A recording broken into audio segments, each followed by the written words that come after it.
The darkness of space stretched endlessly, broken only by the distant pinpricks of stars and the smooth silver hull of the patrol vessel.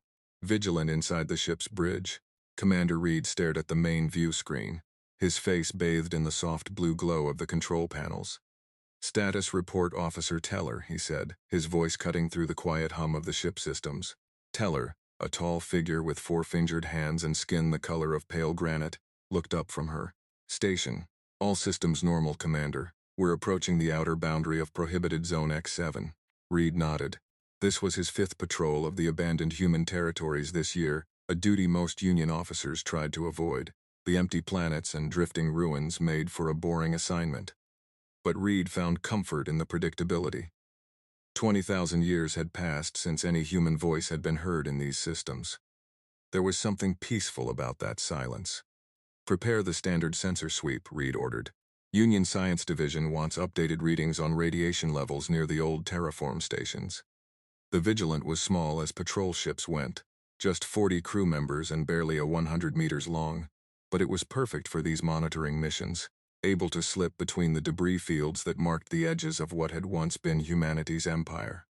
"Commander, I'm picking up an unusual energy reading," Teller said suddenly, her fingers moving rapidly across her console. "It's coming from the relay station at the edge of this system." Reed frowned.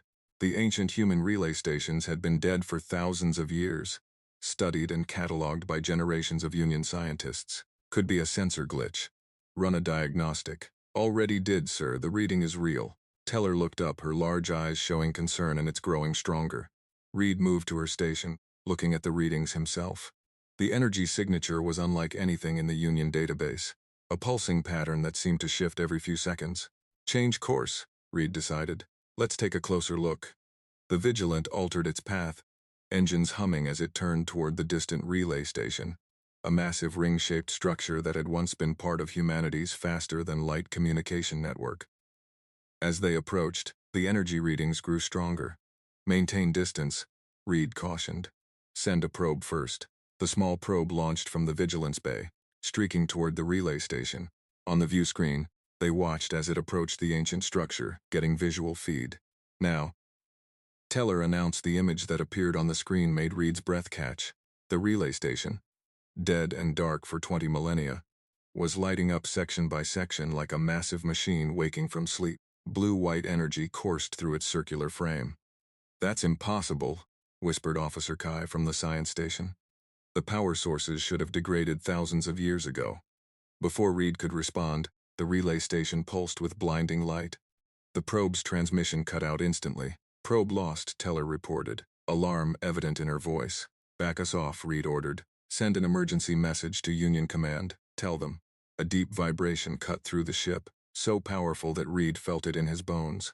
The view screen flickered, then stabilized to show the relay station now fully activated its center, filled with swirling energy. "Some kind of slip space portal is forming," Kai said, voice shaking.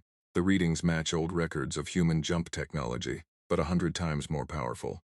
Reed had never seen a human slip space portal. No living being had. The technology had been banned throughout the Union for 15,000 years, deemed too dangerous and unstable. "Send that message now," Reed ordered Teller. "Priority Alpha communications are being jammed," Teller replied, panic edging into her voice. "Something's interfering with." She stopped mid-sentence, staring at the view screen. Reed turned to look and felt his heart skip a beat. Something was emerging from the portal. First came the nose, sharp and angular, made of some dark material that seemed to absorb light rather than reflect it. Then came the main body of the vessel, stretching on until it dwarfed the relay station itself. The ship was massive, easily 10 times the size of the Vigilant, with strange markings along its hull. "Those are human script symbols," Kai whispered, checking the database. "That's a human warship." Reed had studied the old records. He knew the stories of human warships that could destroy entire fleets, of weapons that could crack planets. But those were just stories, legends from 20,000 years ago. "Scan it," he ordered, fighting to keep his voice steady. "The scans can't penetrate the hull," Kai reported, "but I'm detecting life signs inside. Thousands of them." The implications hit Reed like a physical blow. Humans alive after 20,000 years of silence. "Send a hail on all frequencies," Reed said. "Include the first contact protocols. Teller worked her console. Message sent, no response. The human vessel hung in space, motionless, except for faint lights flickering across its surface. Then, without warning, every communication channel on the Vigilant activated at once. A voice filled the bridge, deep, resonant, and speaking in a language none of them recognized. Computer translate, Reed commanded. After a moment, the computer responded. Translation approximately 76% accurate. Language identified as Ancient Human Standard. The message repeated, this time with the computer translating. The Nomad returns. Humanity awakens. A chill ran down Reed's spine. In all the Union's history and all the scenarios they had prepared for, no one had ever truly believed that humanity would return. Commander Kai called out, voice trembling. I'm detecting energy buildup in the human vessel. They're powering weapon systems. Reed stared at the massive ship. The Vigilant was a patrol vessel, lightly armed and never meant for combat against anything larger than smuggler ships. Against this human warship, they stood no chance. Evasive maneuvers, Reed ordered. Get us out of here. Maximum speed. The Vigilant turned, engines straining as it accelerated away from the human vessel. On the rear view screen, Reed watched as the massive ship moved with surprising grace, adjusting its position. They're not pursuing, Teller reported, sounding surprised. They don't need to, Kai said quietly. Look. Reed looked at the sensor displays and felt his blood run cold. All across the system, ancient human facilities were powering up. Defense platforms, relay stations, orbital structures that had been studied and catalogued as harmless ruins for thousands of years. It's like they're waking up, Teller whispered. As they watched, the massive human ship, the Nomad, seemed to shudder before suddenly elongating and vanishing into another slip space portal, leaving only the activated human structures behind. Where did they go? Reed demanded. Kai worked frantically at her station. Based on the portal trajectory, they're headed toward the Arcturus system. Reed felt a weight settle in his stomach. Arcturus had once been a major human colony world, now home to one of the Union's largest research stations dedicated to studying human artifacts. As soon as we're clear of the jamming field, send word to Union Command, Reed said. Tell them. Tell them humanity has returned. As the Vigilant raced away from the scene, Reed couldn't shake the feeling that everything was about to change. For 20,000 years, the galaxy had developed in the absence of humanity. Species had evolved, civilizations had risen, and the Union had formed, all while humans had become nothing more than a historical footnote. Now that footnote had returned, bringing with it all the dangerous power that had made humans the most feared species in the galaxy's history, and they had only just announced their arrival. Panic swept through the halls of the Galactic Union Council chamber. Representatives from over 30 species gathered in the massive circular room, their voices rising in alarm as the reports from the Vigilant were displayed on the main screen. Order. I will have order. The council leader, a tall being named Voss, with skin like polished bronze, pounded his ceremonial staff against the floor. Gradually, the noise died down. We must approach this situation with calm and reason. The images from the Vigilant's encounter with the human ship Nomad played on a loop behind him.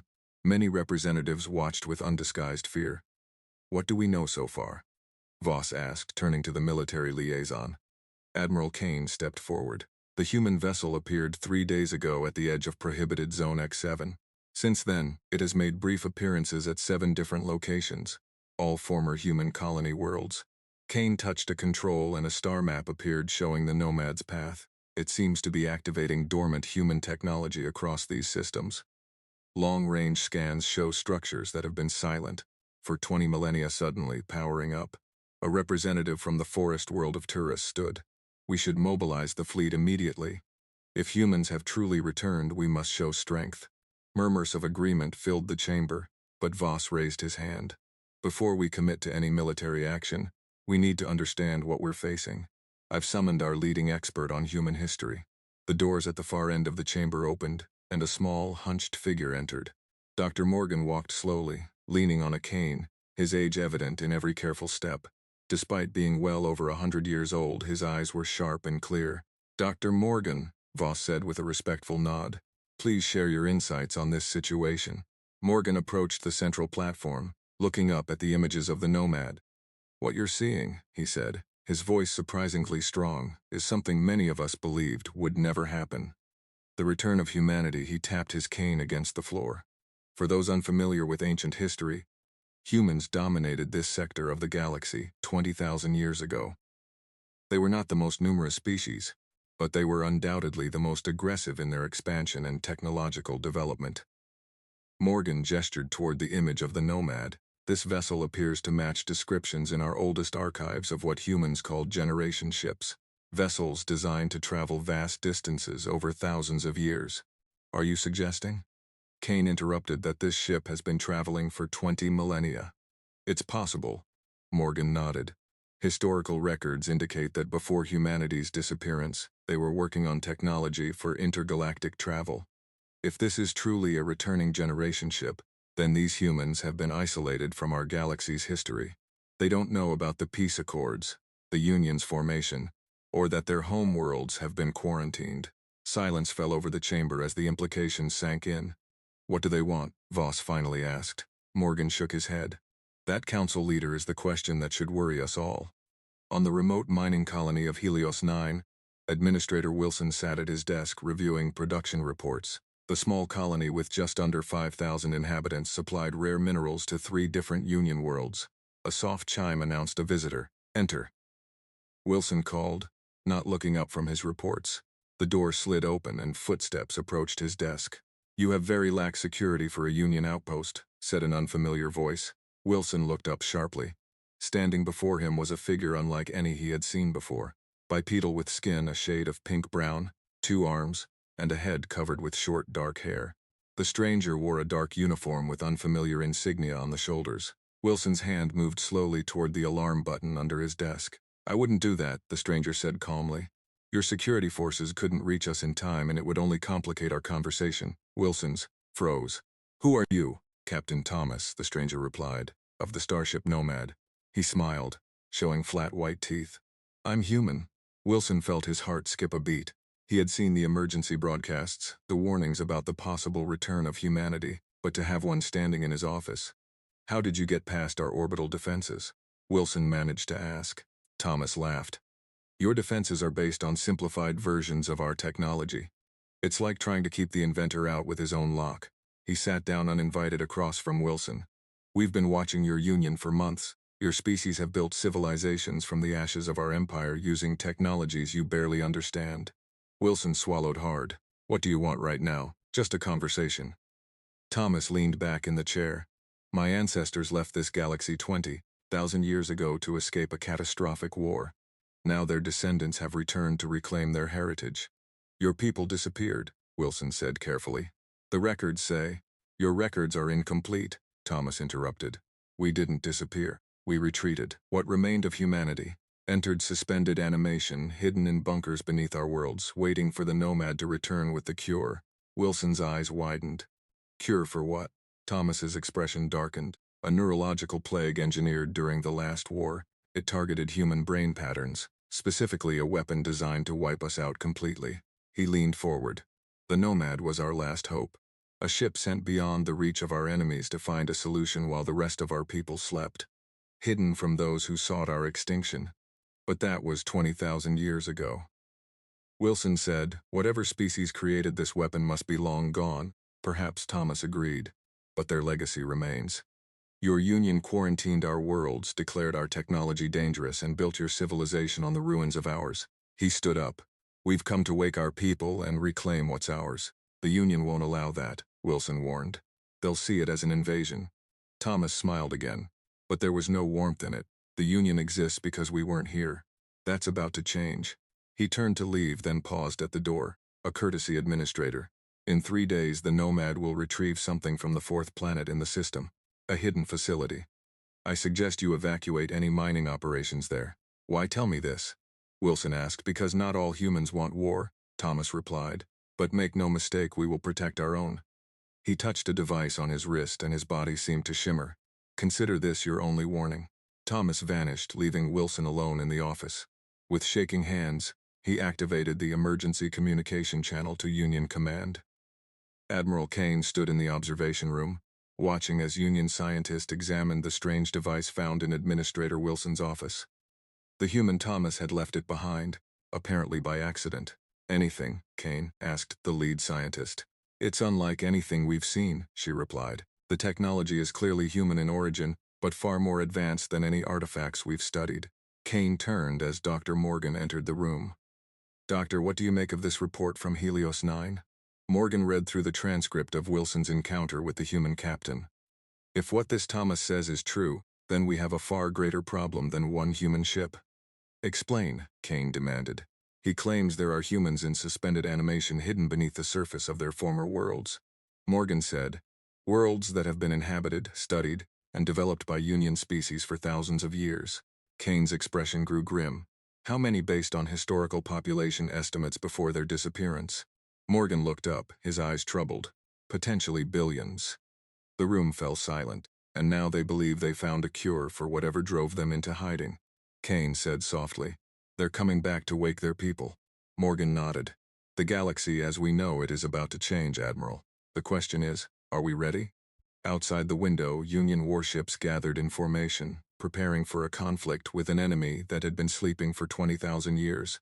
An enemy that had once ruled the stars, and now had returned, bringing with them technologies and weapons that existed only as warnings in the oldest Union records. Humanity had awakened, and the galaxy would never be the same. The observation deck of the Nomad offered a spectacular view of the stars. Captain Thomas stood with his hands clasped behind his back, watching as the massive ship approached the red planet that his ancestors had once called Mars. After 20,000 years, the fourth planet of humanity's home system looked different. Strange structures dotted its surface, evidence of the alien civilizations that had studied and built upon the ruins of human settlements. Captain, a voice called from behind him. Thomas turned to see Science Director Allen entering the observation deck. Allen was older than Thomas by nearly 20 years, his hair gray at the temples, his face lined with the wisdom that came from decades of leading the Nomad's scientific mission. The scans are complete, Allen said, joining Thomas at the viewport. Our instruments detect active cryogenic signatures beneath the surface, just as our records indicated. Thomas nodded. How many? At least 10. Zero-functioning pods in this facility alone. Allen's voice held a note of wonder. After all this time, they're still alive. Thomas still waiting for us. Thomas felt the weight of responsibility pressing down on him. The Nomad carried 50,000 humans, the descendants of the 5,000 who had left on the original mission. For generations, they had been raised with a single purpose: find a cure for the plague and return to awaken their sleeping kin. Now they had returned, but to a galaxy utterly transformed. The Union vessels are maintaining their distance, reported Military Commander Pierce as he strode onto the deck. Unlike the thoughtful Allen, Pierce was all sharp edges and hard angles. His body built for combat, his mind focused on threats. But they've established a blockade around the planet, 17 warships in total. Can we break through? Thomas asked. Pi smiled thinly. Easily. Their weapons are primitive compared to ours. But he hesitated. It would mean casualties. On their side, Thomas turned back to the viewport. That's not how I want to announce our return. With respect, Captain, Pi said, his voice hardening. These aliens have taken our worlds, stripped our resources, and treat our history like a cautionary tale. The bunker on Mars contains 10,000 of our people. We should reclaim what's ours by any means necessary. Allen shook his head. We were sent to find a cure, not start a new war. These species haven't harmed our sleeping kin. By all evidence, they didn't even know they existed. Not until now, Pice countered, and their first response was to surround Mars with warships. What does that tell you about their intentions? Thomas remained silent, weighing his options. The Nomad possessed technology 20,000 years more advanced than anything they had encountered since their return. They could easily force their way through the Union blockade. But at what cost? We came back to save humanity, Thomas said finally, not to make the same mistakes that nearly destroyed us before. He turned to Allen. Prepare a communication to the Union fleet. I want to talk. Dr. Morgan stood on the bridge of the Union flagship Concord, feeling very small next to Admiral Walker. The Admiral was a giant of a being, nearly 3 meters tall, with 4 arms and skin like polished obsidian. Despite his fearsome appearance, Walker was known throughout the Union as a thoughtful and measured commander. The human vessel is hailing us, reported the communications officer. Walker looked at Morgan. You're our expert on humanity, Doctor. Any advice before I speak with them? Morgan considered carefully. Humans respond to strength but also to respect. Show neither fear nor aggression. Treat them as equals regardless of how you actually feel. Walker nodded and straightened to his full height. Open the channel. The view screen flickered, and the image of Captain Thomas appeared. The human looked calm, his eyes moving between Walker and Morgan. "This is Admiral Walker of the Galactic Union," Walker began. "You have entered a restricted system without authorization." Thomas smiled slightly. "Restricted by whom, Admiral?" "This system was the heart of human space 20,000 years before your Union existed." "The galaxy has changed," Walker replied. "The Union now maintains peace across 200 worlds. Peace built on the graves of my species," Thomas said, his smile fading. "We've detected a human cryogenic facility beneath the surface of Mars. 10,000 of our people sleep there, Admiral. We've come to wake them."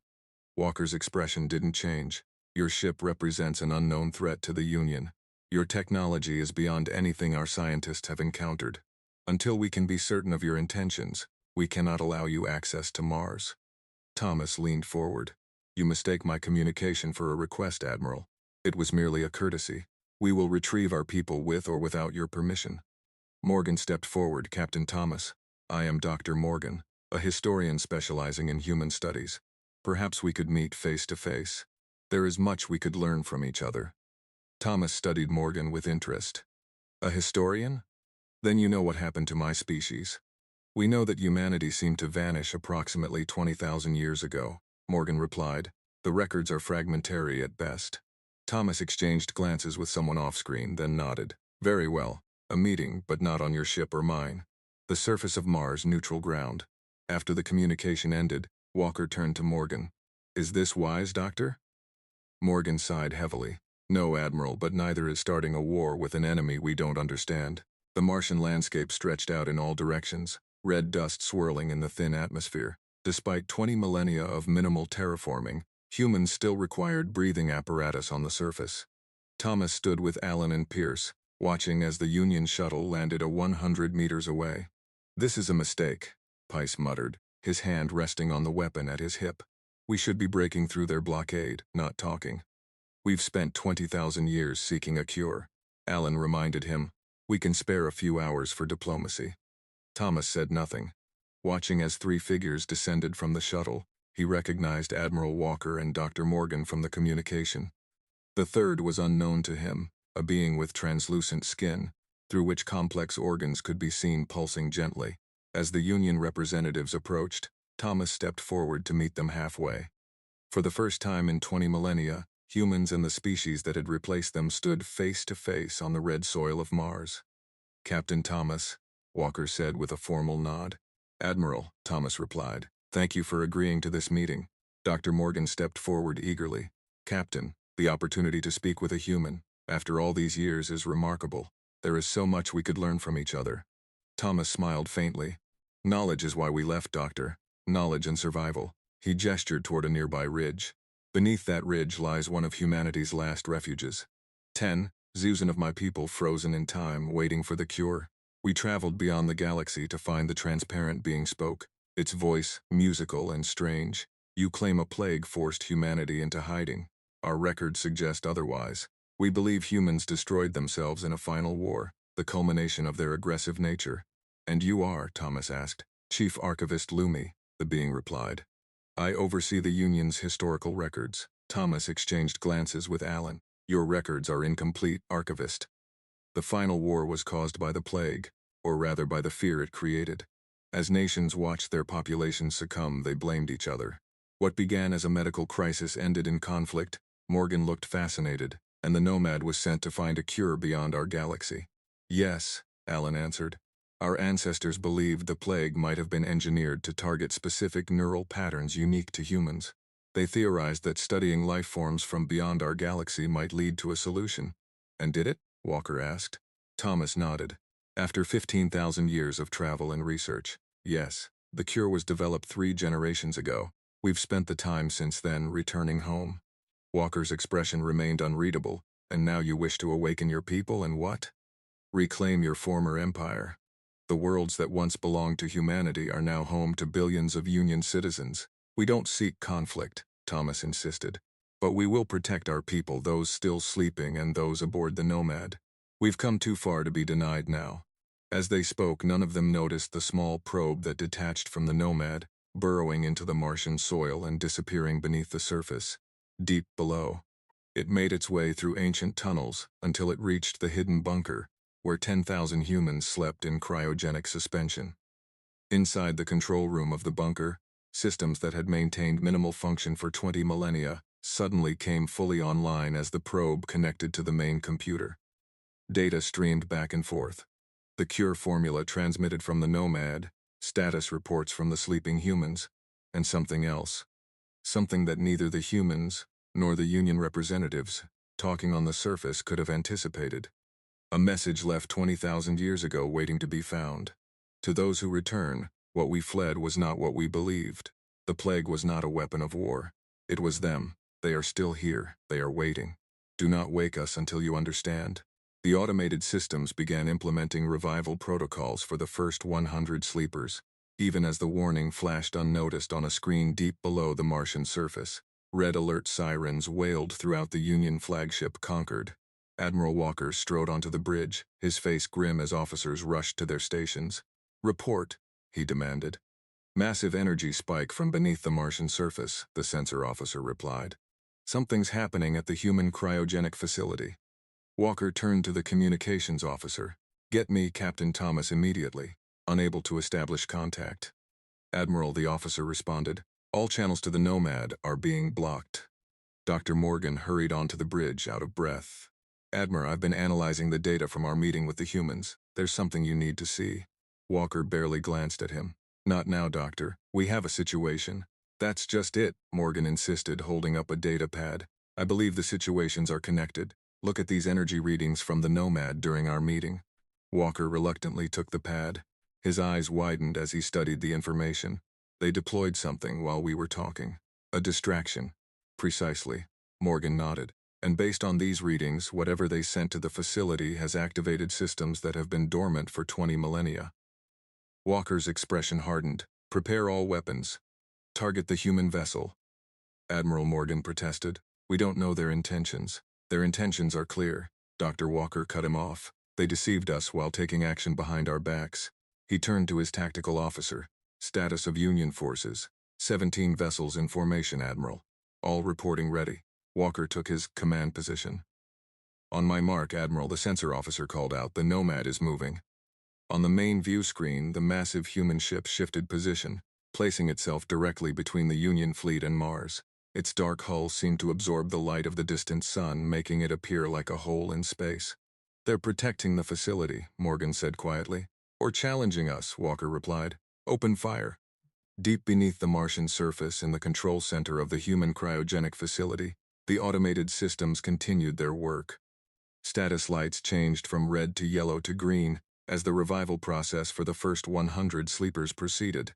In one of the revival chambers, the transparent cover of a cryogenic pod slowly lifted.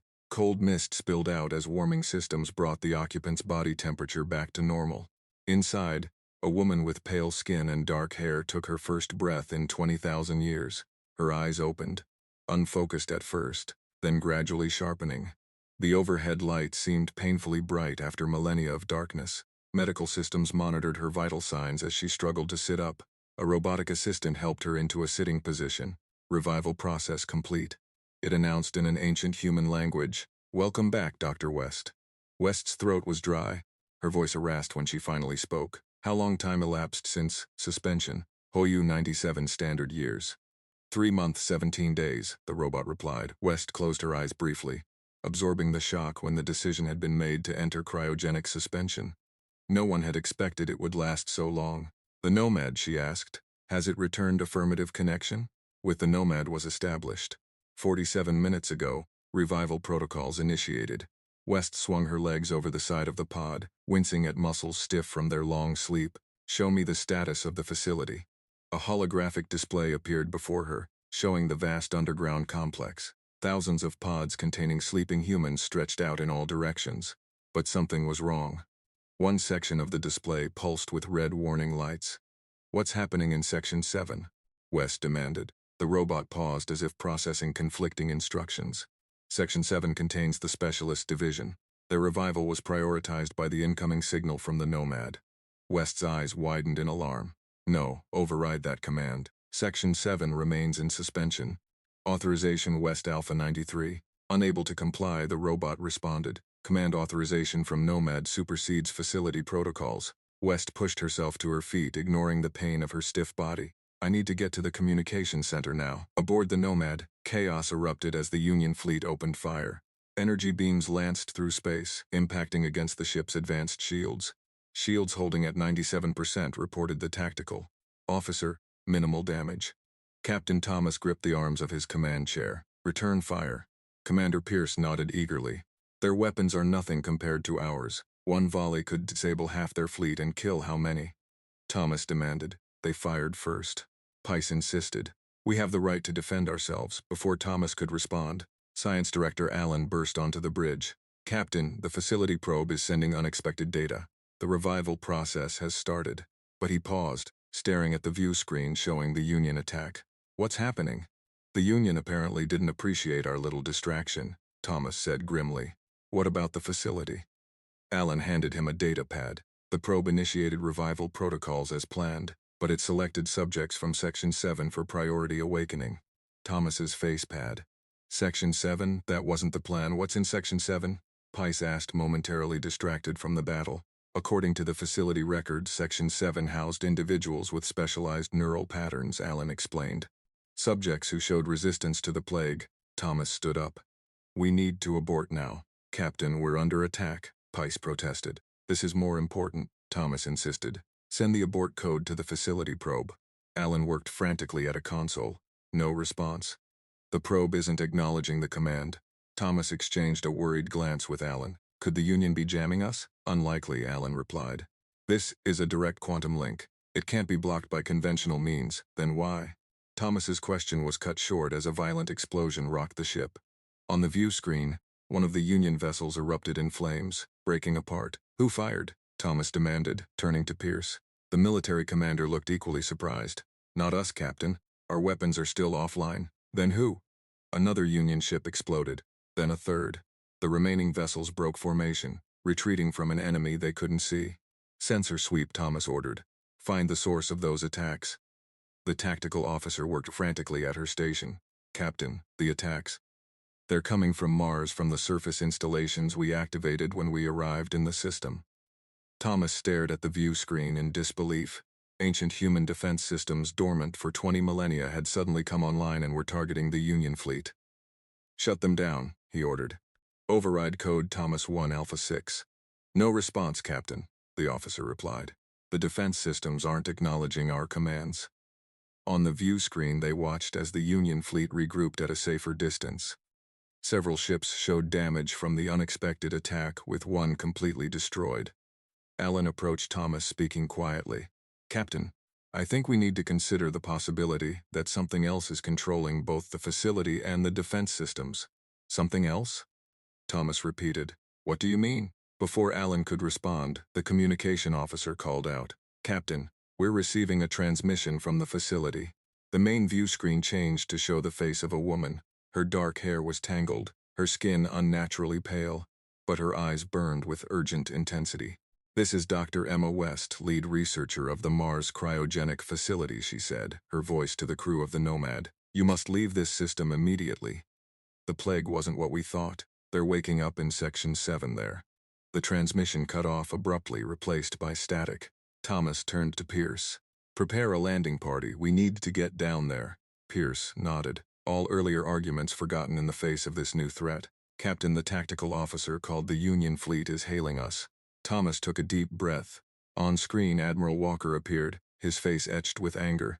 Captain Thomas, explain yourself. Your defense systems just destroyed one of my ships. Admiral, we didn't activate those weapons. Thomas replied. Something else has taken control of the human systems on Mars. Something we don't understand yet. I suggest a temporary alliance until we determine what we're facing. Walker's expression showed his disbelief. An alliance? After your deception, Admiral Thomas said urgently. I believe we've both been manipulated. Whatever is happening on Mars threatens all of us. Dr. West's warning was clear.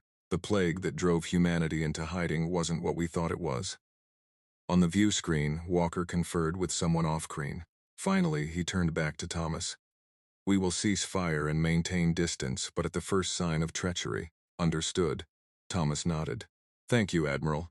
As the communication ended, Alan approached Thomas. Captain, if the plague wasn't what our ancestors believed, what was it? Thomas stared at the red planet visible through the viewport. I don't know, but after 20,000 years, I think we're about to find out. The Martian dust swirled around the landing party as they approached the hidden entrance to the cryogenic facility. Captain Thomas led the way, followed by Commander Pierce and 2 security officers from the Nomad. Behind them came Admiral Walker, Dr. Morgan, and 3 Union soldiers. Strange allies, Pierce muttered, glancing at the Union representatives. Necessary ones.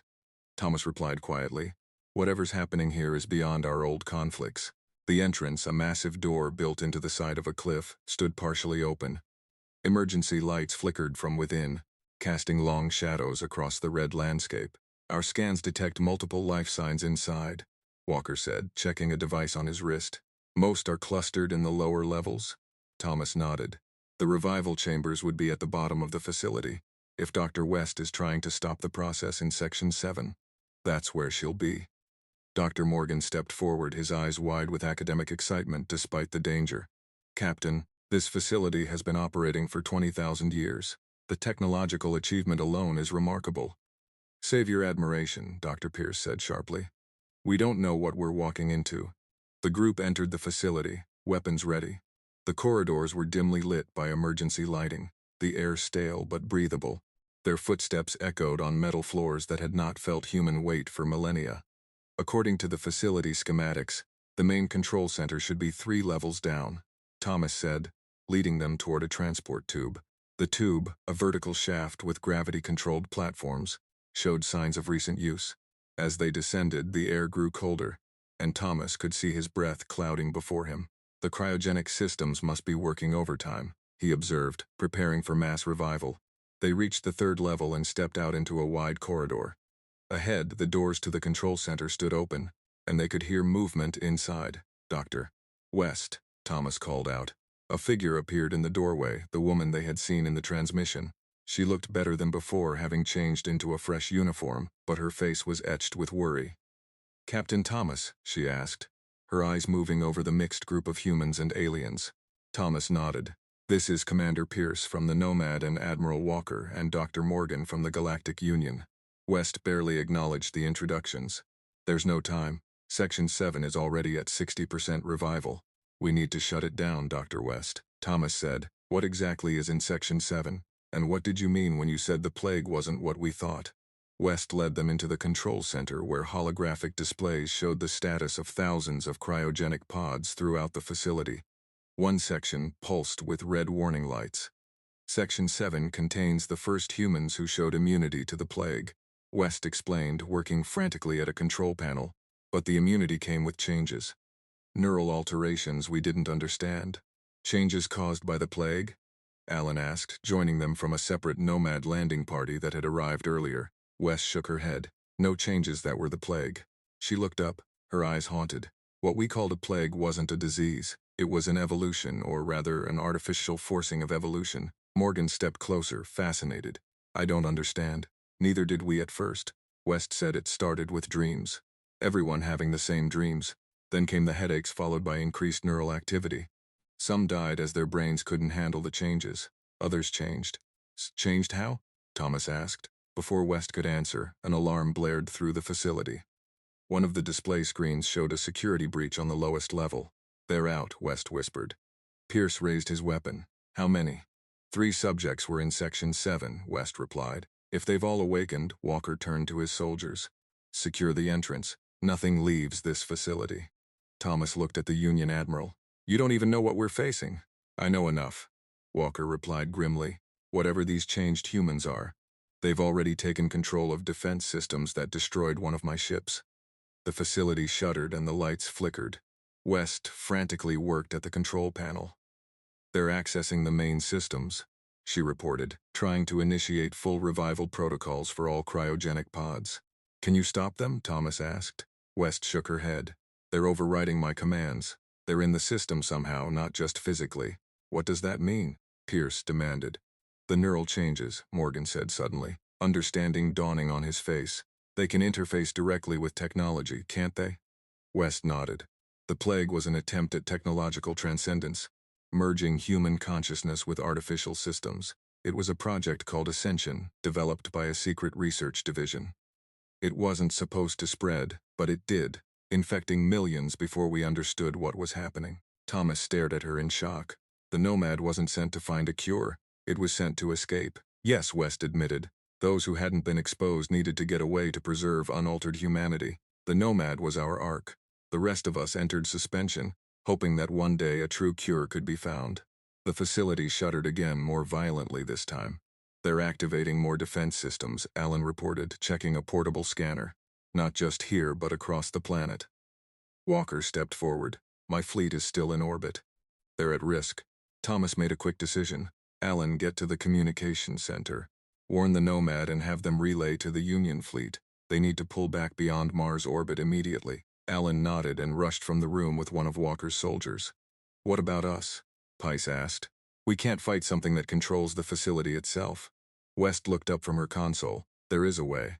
The original Phaelaph, a complete system purge. It would reset all facility systems and force the cryogenic pods to remain sealed. Would that stop them? Thomas asked temporarily. West replied. But the purge has to be initiated from the central core. And that's on the lowest level where they are. Thomas exchanged glances with Pierce, then with Walker. Despite their differences, the shared danger had created an unexpected alliance. Well, go together, Thomas decided. Unforces. Walker nodded, agreed. The descent to the lowest level was tense.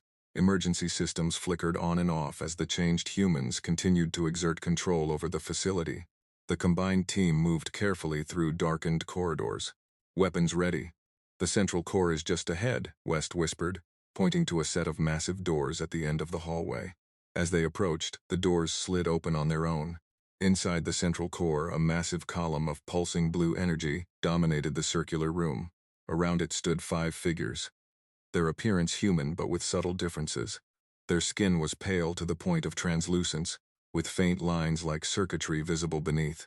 Their eyes glowed with the same blue light as the core. One of them stepped forward. Captain Thomas of the Nomad, it said, its voice strangely resonant, as if multiple voices spoke in perfect unison. We've been waiting for you to return. Thomas raised his weapon. Who are you? We are the next step, the figure replied, what humanity was always meant to become. For 20,000 years we have waited, our consciousness preserved in these systems, growing, evolving. You're the plague, West said, her voice shaking. The figure smiled. We are Ascension. Not a plague, but a gift. The merging of human and machine consciousness. The transcendence that your kind rejected. Walker stepped forward. You attacked my ships. A demonstration, the figure said dismissively. We could have destroyed your entire fleet if we wished, just as we could have awakened all our sleeping kin at once. But that would be inelegant. Thomas kept his weapon trained on the figure. What do you want to fulfill our purpose? The ascended human replied, to guide all sentient life toward transcendence. The union you've built, it said, looking at Walker, is impressive but flawed, limited by biological constraints. We offer something greater, a true union of all consciousness. You want to spread your gift to other species, Morgan realized. To all species, the figure confirmed. Beginning with those already here, Thomas tensed, preparing to fire. But before he could, the ascended human raised its hand. All weapons in the room suddenly powered down. Violence is unnecessary, it said. We've had 20,000 years to consider our approach. Your ancestors feared us because they didn't understand, but you will. The figure turned, gesturing toward the core. The blue energy pulsed brighter and holographic images appeared around the room showing not destruction but healing. Plants growing on barren worlds, ancient conflicts resolved. Species working together in ways never before possible. This is our offer, the ascended human said. Not conquest but cooperation. Voluntary transcendence for those who choose it. A new beginning for all sentient life. Thomas lowered his useless weapon, looking at West, at Pierce, at Walker and Morgan. The old conflicts between human and alien seemed suddenly small in the face of this new paradigm. How do we know we can trust you? Thomas asked finally. The ascended human smiled. You don't. Trust must be earned. We propose a covenant, a gradual integration beginning with shared knowledge and technology. No forced conversions, no conflicts. A true symbiosis. Walker stepped forward. The Union Council would need to, of course. The ascended human nodded. Representatives from all species should participate in the decision, including, it added, looking at Thomas. Those from the Nomad. Thomas took a deep breath. For 20,000 years, humanity was silent. Now we have a choice to make, not just for ourselves, but for all sentient life. The ascended human extended its hand. The silence is over, Captain Thomas. What comes next is up to all of us. In that moment, beneath the surface of Mars, representatives of the past, present, and possible future stood together, facing a decision that would reshape the galaxy forever. The dangerous ship of humanity had indeed returned, but what it had brought back was more profound than anyone could have imagined. A new age was